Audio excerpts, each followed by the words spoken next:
différentes stagnations qu'il y a au niveau de l'énergie du visage. Un deuxième point qui est local, d'accord, qui va être positionné où ça ? Très proche en fait des narines. Un point qui est très proche donc de la narine. On va trouver le point le plus sensible et on va aussi le masser.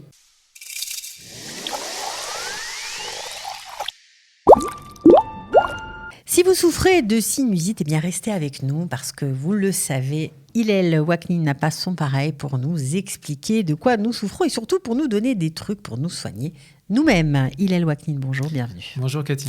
Alors la sinusite, c'est un mal, on va dire, très répandu, surtout à l'entrée de l'hiver. Voilà, tout à fait. Automne, hiver, comme Alors ça. en fait, on a vu la semaine dernière, on avait parlé un petit peu des différents déséquilibres un petit peu qu'on pouvait retrouver à l'approche de l'hiver, en l'occurrence en automne.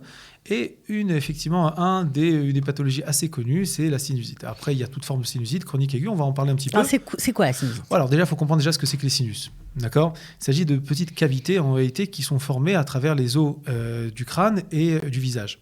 D'accord ? On va compter 4 sortes de sinus. D'accord ? Ce qu'on appelle les sinus frontaux, donc positionnés derrière le front, maxillaire en dessous les pommettes. Ce qu'on appelle aussi les sinus phénoïdaux. D'accord ? Et aussi ce qu'on appelle les sinus ethmoïdaux. Bon, en très gros, il s'agit donc de zones donc de ces cavités qui vont donc être ces espaces faits entre les différents os du crâne et du visage. À quoi ils servent ? En fait, ils vont permettre de sécréter du mucus. Et là-bas, il va avoir des agents antiviraux très importants qui vont être en fait notre première protection en fait pour le corps. Ce qu'on appelle en médecine chinoise aussi le Wei Qi, on en a parlé la semaine dernière, c'est-à-dire pour pouvoir se protéger tout simplement, donc grâce à ce mucus. Maintenant, il va se passer que pour différentes causes, et ben en fait, il va avoir une forme d'inflammation et là-bas, à partir de là, ça va donc se transformer, ça va devenir un problème, on va appeler ça une sinusite. Alors, c'est cette inflammation qui va provoquer des maux de tête, le nez bouché. Voilà, tout à fait. Tout à fait. Alors d'abord, quelles sont les causes en général ? Donc les plus connues, alors d'abord, ça peut être allergique. Ok. Des fois, ça peut être des abcès dentaires au passage. Des fois, ça peut aussi influencer, après provoquer des sinusites sur du long terme. Ça peut être évidemment le climat. D'accord, c'est-à-dire les différents facteurs pathogènes externes comme le vent, le froid par exemple, qui vont finir par l'ardor, pénétrer et donc se transformer après, provoquer donc une inflammation des sinus et donc après devenir sinusite. Il peut avoir aussi une déviation de la cloison nasale. Alors là, on parlera déjà plus d'une sinusite peut-être plus chronique. Elle n'est pas dépendante en vérité d'un facteur climatique, mais elle va provoquer à la longue donc aussi une inflammation des sinus.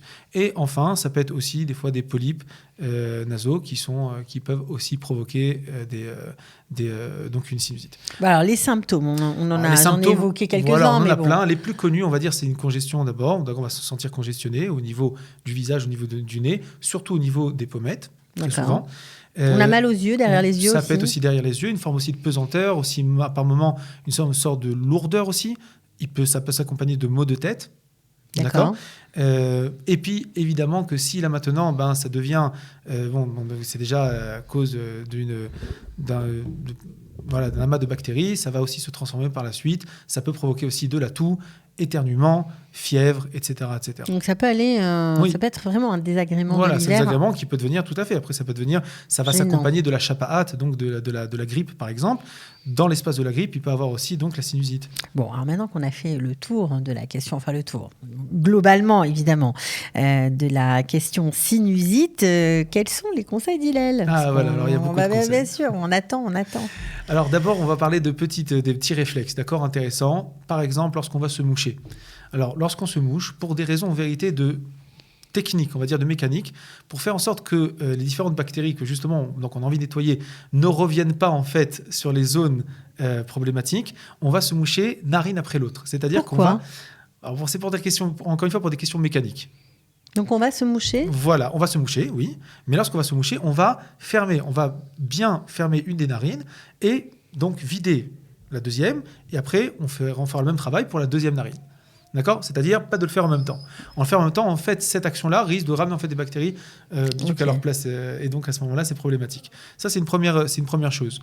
Une deuxième chose, c'est d'essayer d'avoir des petits moments comme ça dans la journée où on va rester avec la tête un petit peu vers le haut. Alors, on sait que c'est pas très bien d'avoir la tête vers le haut en général, mieux vaut être humble, mais pour les sinusites, c'est bien d'avoir par moment, justement, de faire des petits exercices de respiration sans trop exagérer, avec la tête un petit peu vers le haut, ça peut permettre aussi de pouvoir décongestionner un petit peu justement le nez. D'accord. Donc ça, c'est des petites choses qui se font facilement. On va parler évidemment de l'inhalation connue de nos grands-mères. Les gens le font, c'est très important. On va y rajouter un petit quelque chose, du thym. Le thym est très intéressant, il purifie les voies. Comment on fait Alors tout simplement, une bassine, simple. On va mettre du thym dedans, d'accord. Donc l'épice, on va attendre que ça prenne bien. Une serviette sur la tête, et là on va faire des longues inhalations. Alors certaines personnes en Israël utilisent du baume du tigre. Oui, bien sûr, le baume du tigre aussi. C'est très fort, mais ils en mettent un petit peu dans l'eau. Est-ce que c'est bien ? C'est pas mal aussi, tout à fait. Bien sûr, ça peut être aussi utilisé. Après, il faut faire attention, encore une fois, de la quantité pour pas que ça ne brûle aussi les yeux, que ce soit trop fort. Mais effectivement, ça peut être utilisé. Il y en a qui utilisent l'eucalyptus, par exemple.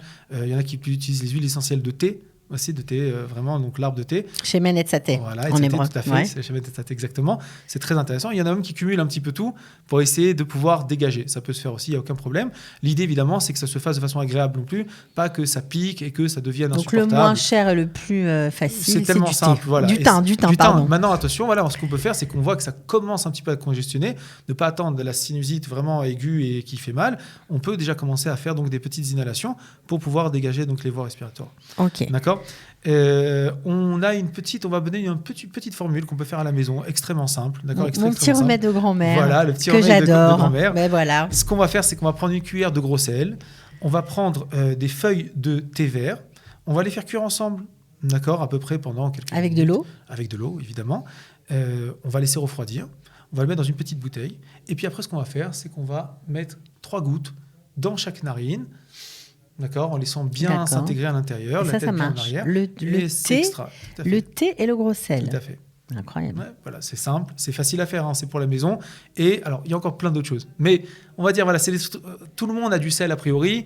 Et en général, on a aussi du thé vert. Donc voilà, on les met ensemble. On peut même prendre le sachet de thé vert ? Adif de prendre du vrai thé vert, c'est-à-dire, on fait une petite HK de thé vert, vraiment, on va dire, pure nature. D'accord. Mais si on a que des sachets, évidemment que ça marche aussi. Voilà. Bon, très D'accord. bien. Le mieux, sa vérité, c'est de prendre les petites huiles essentielles de thé. Shemen Etzate. Voilà, exactement. Avec le sel. Ça, c'est parfait. On mélange et hop. Tout à fait. On se soigne comme ça. Se soigne comme ça. D'accord. Il faut faire attention parce que les huiles essentielles, il paraît que ça peut être dangereux si on les dose mal. Voilà, c'est pour ça qu'on fait très attention, qu'on reste réglé. D'abord, dans le cas ici présent, on va utiliser jusqu'à 3, 4, 5 maximum gouttes de voilà, c'est important. Qu'on va mélanger. Et ça suffit largement pour travailler. Donc 5 gouttes dans une petite casserole d'eau. 4 et 5 gouttes, voilà, tout à fait. Voilà, vous avez même la posologie, c'est formidable. Alors on va quand même, comme chaque semaine, parler acupuncture, puisque c'est quand même votre spécialité. On va voir 3 points. Un qu'on a déjà vu, d'accord, mais très très intéressant, qui est le numéro 4 du gros intestin, du méridien du gros intestin, positionné entre le premier et deuxième métacarpien sur le haut de la petite colline. D'accord. On se rappelle de ce point-là, on l'avait vu ensemble. Ouais. Un point très intéressant. Il a une action jusqu'au visage, donc il va permettre en vérité de pouvoir libérer, désobstruer les énergies, ce qu'on appelle la congestion dans le langage, si on peut dire simplement pour exprimer qu'est-ce qu'il va faire son action au niveau de sa dynamique énergétique. Il permet de pouvoir libérer justement les orifices, il permet de pouvoir libérer, désobstruer les différentes stagnations qu'il y a au niveau de l'énergie du visage. Ça, c'est une première chose. Un deuxième point qui est local, d'accord, qui va être positionné où ça ? Très proche en fait des narines. D'accord. On dira 0,5 du pli nasolabial. Bon, un point qui est très proche donc de la narine. On va trouver le point le plus sensible et on va aussi le masser pendant à peu près 1 minute et demie jusqu'à 3 minutes. Et ça marche. C'est superbe. On fait ça tous les jours ? Oui, en tout cas pendant la période où on est ça fait mal. très encombré. Voilà. D'accord, ok. Troisième point, qui est aussi local, il fait partie de ce qu'on appellera les points curieux ou les points extra. De quoi extra ? Extra-méridien, c'est-à-dire en dehors de la maréchette classique des méridiens. Ce point-là, on l'appelle Intang, et il est très très connu en vérité. On le voit dans plein de protocoles. Je crois même qu'on en avait parlé. Intang. Il est positionné entre les sourcils. Au niveau de l'arête du lion. Voilà, tout à fait. Entre les sourcils. Ce point-là, très intéressant. Alors, ce qu'on va faire, c'est qu'on va essayer vraiment de rechercher là-bas le petit espace. D'accord. Et ça soulage. Tout à fait. Et là, on va commencer à travailler donc ce point-là, ce point-ci, et donc de part et autre, et le point numéro 4 du gros intestin. Là, on a donc un travail très complet, suivi des donc, différentes inhalations et ce qu'on a fait qui va être intéressant. En parallèle, ce serait bien pendant ces prochains jours de faire une cure aussi en vitamine C. D'accord, très important. Ah oui, ça aussi ça aide. Tout à fait, parce qu'en réalité, ça renforce le système immunitaire.